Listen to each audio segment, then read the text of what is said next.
YouTube. So I'm using some material from some of my older pages because I want to do some crossovers and expand the material I'm using for script building. So here's an older post that I did for one of my other pages. It talks about universality. Should true universality include anti-universality? Basic utilitarianism is practical universality. We know everybody can't be rich and healthy. We can't really have the everybody wins scenario that we should always be trying for. We just try to do the best that we can for the most people that we can, and we try to protect minorities because not everybody's going to fall in to the majority group, which is the real, actually only serious criticism of utilitarianism there is, that you're going to focus too much on the majority. Do anti-universalists deserve minority protection just because they're a minority? We don't agree with your everybody wins scenario, or we don't agree with your utilitarianism, and we want protection under utilitarianism. We want you to protect us while we try to undermine what you're doing. Are we just supposed to ignore the fact that given the opportunity, they would not only destroy the majority consensus, but the minority protections they claim as protection in bad faith? So we're a minority, you should protect us according to what you say, but when we have enough power, we're going to eliminate minority protections and force everybody to be like us, or to be a particularized version of what we view to be universality, right? Not true universality, which extends to everyone and is based around human necessity, but idiosyncratic cultural particularity, religion, things like that parade as universality but are actually particularities, will be pushed onto you by force. And you should protect us and our right to do that because your universality is inclusive and protects minorities. So they're going to use your ethical goodness against you just long enough to destroy whatever power you have, and then they will then subordinate everybody and force them to march to their particularized universal, not their true universal. Okay, their idiosyncratic, religious, or geographically based universal that's actually particular. They must be discriminated against according to the rules they set for themselves. So, look, they're setting the rules that everything is permitted in order to serve them. So that actually, in reaction, allows us to protect the majority by using any means necessary. Of course, we're just going to try to counter whatever they do, but that might actually include some kind of preemptive regulation, controls, strikes, conflicts, whatever. We shouldn't pretend that we can't plan for the future. They must be marginalized according to an everything is permitted standard. In other words, the rules that they are living by to attack the majority. They're trying to force their way in using our rules and trying to get us to bend just long enough for them to gain enough power to destroy what we're doing. We might as well stand toe to toe with them, face to face, and regulate them with an everything is permitted mentality, because the mentality that they're attacking with. So it'd be stupid for us not to face it with the same rules of the game that they're playing, and we'd still be just reacting to them.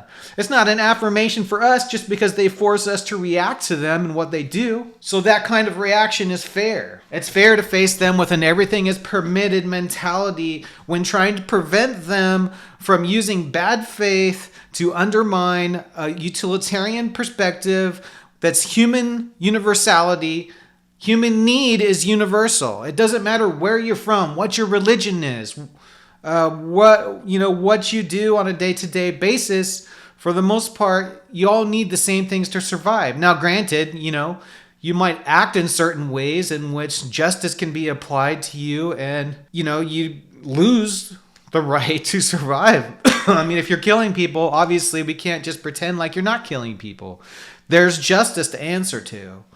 But that justice is also based on fairness when it's truly just, not just because it's law. So universality and utilitarianism revolve around human necessity, which is universal, before you introduce, fairness, which then will look at groups that don't sort of mix in with the majority and try to get minority protections. But those that try to attack the system and particularize it for their own gain the rest of us can't fall prey to the paradox of tolerance, okay? Karl Popper's paradox of tolerance. We can't be so tolerant that people acting in bad faith are allowed to subvert the good, the greater good, the utility, the utilitarianism, the everybody wins scenario, the attempt to gain and everybody wins scenario. They can't be allowed to subvert that. And when they use an everything is permitted mentality, we have to stand toe to toe with them at the beginning, right as they are at the periphery of their sort of like attempt to invade basic utilitarianism. Stand toe to toe with them with an everything permitted block and have it be a reaction and a fair reaction because it's the way that they're acting. Okay, so, and then one thing I wanted to talk about was a thread I saw, somebody talking about this, the paradox of tolerance, and that, the paradox of tolerance, it's sort of when you're looking at the situation as an individual. You don't want to tolerate people that don't deserve to be tolerated too much because they themselves don't care about you. They're not tolerating you, they're attacking you, they're trying to force you to become like them. So they don't deserve your tolerance, which would be revolving around human necessity, which is what everybody should be doing. People that act differently, live differently, do different things in the same space need to moderate their points of view in order to meet common goals. Now, if the other is not going to meet that basic requirement of that basic social agreement, then you shouldn't be doing it for them either. And it's time for war. It's time for fighting. It just is. And we can't always pretend that it's not time for fighting, okay? We can't always just tolerate it up to the point until, well, we're subordinated because we've been tolerating this kind of behavior. So another person I saw online talking about it evolved it away from the individual, the paradox of tolerance, and said basically, don't think about it as you're tolerating them. Think about it as a social contract. If they're not meeting their side of the contract, you're under no obligation to meet yours. And so that's a good way to look at it too. I think from the individual, we have the paradox of tolerance, and from an upper level social evaluation, we have that basic agreement between people. I might live the affirmation of utility and universal humanism. It's almost a gift for me to continue to do that when other people don't.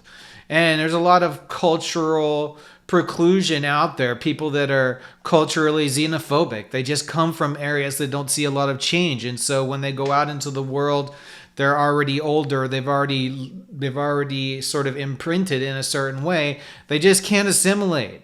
And they don't want to assimilate. In fact, they want to fight with everybody around them.